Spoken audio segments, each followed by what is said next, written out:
स्वागत है दोस्तों। हिंदी साहित्य की वन लाइनर सीरीज़ लगातार हमारे चैनल पे चल रही है और उसी क्रम में आज की ये क्लास बहुत महत्वपूर्ण तथ्यों पर आधारित है, जिसमें आपको निबंध, उपन्यास और तमाम तरह की अन्य विधाओं पर आधारित महत्वपूर्ण वन लाइनर प्रश्न मिलेंगे। तो देखते हैं सबसे पहले जो प्रतियोगी परीक्षाओं की दृष्टि से उपयोगी प्रश्न है वो कि दमयंती का चंद्रोपालंभ एक रचना है। दमयंती का चंद्रोपालंभ यह किस विधा की रचना है? विधाओं से कई बार प्रश्न पूछे जाते हैं कि फला रचना किस विधा की है, तो इस रूप में आपको ध्यान रखना है कि यह निबंध विधा की रचना है। अब इसके निबंधकार कौन है, तो आपको ध्यान रखना है आचार्य महावीर प्रसाद द्विवेदी इसके निबंधकार हैं और यह निबंध जो है वो भावात्मक श्रेणी का निबंध है। तो किस प्रकार का निबंध है? भावात्मक निबंध है। निबंधकार कौन है? महावीर प्रसाद द्विवेदी। चंद्रोपालम, दमयंती का चंद्रोपालम। अगला पॉइंट देखते हैं, अध्यापक पूर्ण सिंह किस प्रकार के निबंधकार माने जाते हैं? ये सारे तथ्य रामचंद्र तिवारी जी की पुस्तक पर आधारित हैं। बहुत मोटी पुस्तक और बहुत महंगी पुस्तक है। आप सभी की अगर पहुंच नहीं है तो उस पुस्तक से महत्वपूर्ण तथ्य हम लगातार आपको पढ़ा रहे हैं। चैनल पे जुड़े रहें, सब्सक्राइब भी कर लें, वीडियो को लाइक कर लें। तो आगे देख रहे हैं कि अध्यापक पूर्ण सिंह किस प्रकार के निबंधकार माने जाते हैं। तो अध्यापक पूर्ण सिंह आत्मव्यंजक निबंधकार माने जाते हैं। इनके विषय में रामचंद्र तिवारी जी लिखते हैं कि इनके प्रायः सभी निबंध नैतिक और सामाजिक विषयों से संबद्ध हैं।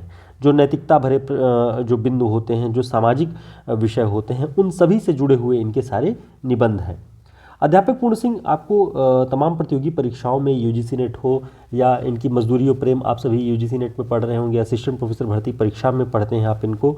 तो इस दृष्टि से इन्हें ध्यान रखें कि रामचंद्र तिवारी जी लिख रहे हैं कि पूर्ण सिंह के विचार द्विवेदी युग की सुधारवादी नैतिकता का अतिक्रमण करके व्यापक और उदार मानवीय दृष्टि का परिचय देती हैं। अब यहाँ से थोड़ा सा आप रुक करके इस बात को समझेंगे कि पूर्ण सिंह के विचार क्या थे। द्विवेदी युग की सुधारवादी नैतिकता का अतिक्रमण, तो द्विवेदी युग के निबंधों की प्रमुख प्रवृत्ति क्या थी? सुधारवादी नैतिकता। उसका अतिक्रमण करके व्यापक और उदार मानवीय दृष्टि का परिचय देते हैं सरदार पूर्ण सिंह जी के निबंध। ये रामचंद्र तिवारी लिखते हैं। अगला पॉइंट देखते हैं, भावात्मक निबंध लेखकों में प्रतिनिधि लेखक कौन है? तो निबंध लेखन का जो एक क्राइटेरिया है उसमें आप देखेंगे तो भावात्मक निबंधों की चर्चा होती है। तो हिंदी में पंडित माधव प्रसाद मिश्र, पूर्ण सिंह यानी सरदार पूर्ण सिंह और चंद्रधर शर्मा गुलेरी, ये सभी भावात्मक निबंध लेखकों के रूप में जाने जाते हैं। बात करें गुलेरी जी की, तो गुलेरी जी जितने अच्छे कहानीकार हैं, जितने अच्छे निबंधकार हैं, उतने ही प्रतिष्ठित पुरातत्व के विद्वान भी हैं। ध्यान रखेंगे, कभी भी पूछ सकता है आपसे प्रतियोगी परीक्षाओं में कि निम्न में से द्विवेदी युग का कौन सा निबंधकार पुरातत्व का अच्छा विद्वान, प्रतिष्ठित विद्वान था? तो पुरातत्व से संबंध गुलेरी जी का है। अगला पॉइंट देखते हैं, जूते की आत्मकहानी। जूते की आत्मकहानी नामक निबंध के लेखक कौन हैं? तो इसे आपको ध्यान रखना है, विंध्येश्वरी उपाध्याय, विंध्येश्वरी प्रसाद उपाध्याय। तो जूते की आत्मकहानी जब आप देखेंगे तो आपको लगेगा कि आत्मकहानी आत्मकथा विधा की रचना है, लेकिन ये निबंध है। और किस किस्म का, किस श्रेणी का निबंध है? तो ये आत्मकथात्मक निबंध है, इसे आपको ध्यान रखना है। ठीक है, तो ये सारे तथ्य रामचंद्र तिवारी जी की पुस्तक में है, जो कि विश्वविद्यालय अनुदान आयोग यूजीसी और असिस्टेंट प्रोफेसर भर्ती परीक्षा के लिए एक मानक पुस्तक है। इन्हीं सब पे आधारित हमारा ये हिंदी साहित्य का शॉर्ट नोट्स है, जिसमें वन लाइनर सभी प्रश्न 40 बड़े रचनाकारों पर इसमें आधारित आपको वन लाइनर प्रश्न मिलेंगे। हिंदी साहित्य का इतिहास, काव्यशास्त्र, भाषा विज्ञान, सब कुछ इसमें बहुत संक्षिप्त और महत्वपूर्ण प्रश्नों का पूरा समायोजन इसमें है। हमारे व्हाट्सएप नंबर पर संपर्क कर सकते हैं।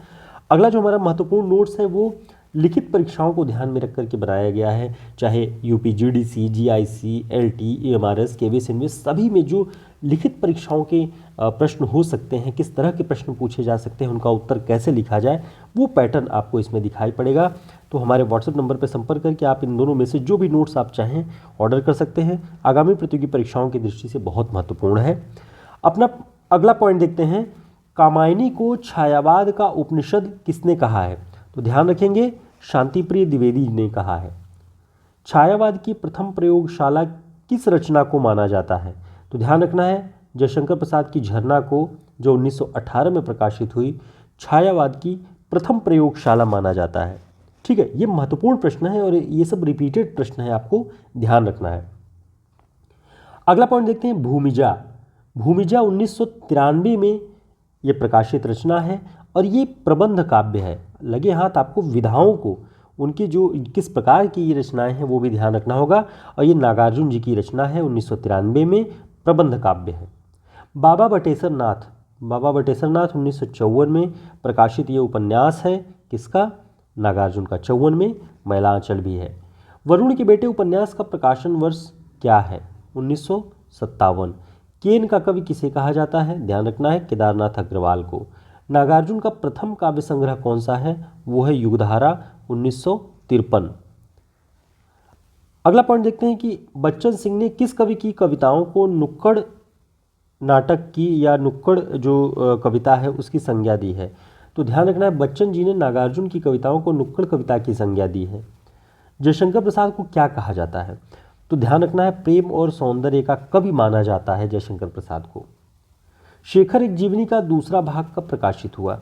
तो ध्यान रखेंगे 1944 में। 1941, 40 व 41 माना जाता है पहले वाले भाग का प्रकाशन, दूसरा भाग 44 में। साथियों, वीडियो लाइक कर दीजिएगा, चैनल को सब्सक्राइब कर लीजिए और अपने साथियों को भी भेजिए, क्योंकि यहाँ हम लगातार वन लाइनर प्रश्नों के रूप में बहुत महत्वपूर्ण सभी प्रश्नों को यहाँ पे रिवाइज करते रहते हैं लगातार, जो कि प्रतियोगी परीक्षाओं की दृष्टि से बहुत हेल्पफुल है। टेलीग्राम और व्हाट्सएप ग्रुप का लिंक आपको डिस्क्रिप्शन बॉक्स में मिलेगा, ज्वाइन कर लेंगे तो समय पे हम जुड़ते रहेंगे। अपभ्रंश को आम्भीरों की भाषा किसने कहा है?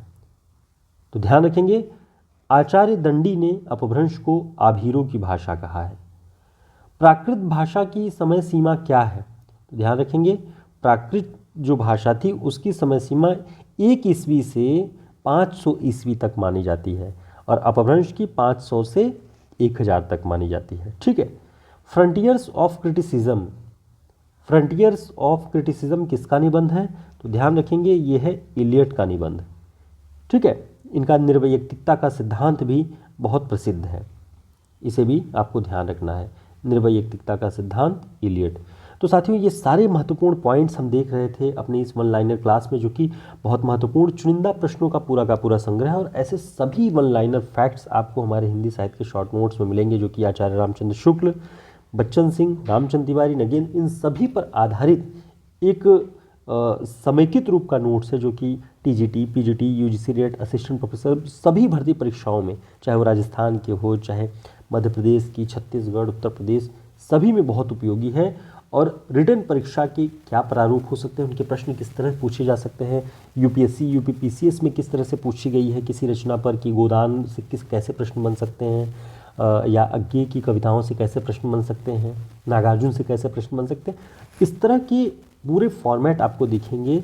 आप देख के एक अंदाज़ा, एक तैयारी कर सकते हैं कि हमें कैसे उत्तर लिखना है। इसके लिए हमारे व्हाट्सएप नंबर पर संपर्क करके ऑर्डर कर सकते हैं। बाय पोस्ट ये आपको 5 से 6 दिन में प्रोवाइड करा दिया जाता है।